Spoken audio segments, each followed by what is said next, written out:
Hurricane Irene is pounding America's east coast, bringing with it tornadoes and flooding. At least 7 people have died so far. Irene hit North Carolina overnight, then moved up through Virginia and is now passing over New York. Serious hurricane warnings are in force as far north as Massachusetts. North America correspondent Craig McMurtry has more.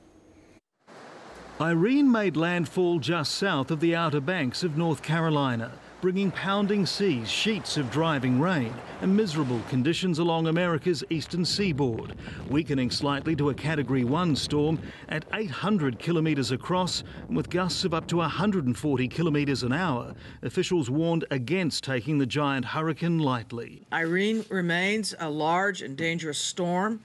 People need to take it seriously. People need to be prepared. It churned up the coast, producing tornadoes, rogue waves and downing power lines. Hundreds of thousands of households in North Carolina, Virginia, Maryland and Delaware are without electricity. Mass transit systems in New York, Philadelphia and Boston are being shut down. Thousands of flights have been cancelled. It's going to be a long 72 hours, and obviously a lot of families are going to be affected. What we heard, the biggest concern I'm having right now has to do with flooding and power.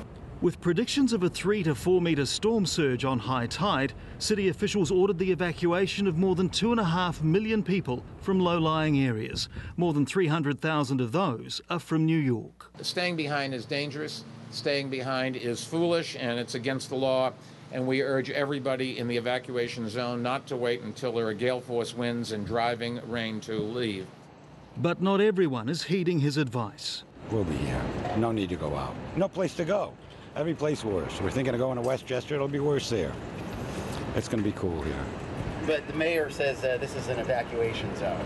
Well, I hope he evacuates. Even so, Times Square is almost deserted, Broadway shut down and the city subway is at a standstill. The storm isn't expected to weaken overnight as it continues to grind its way over America's most populous city.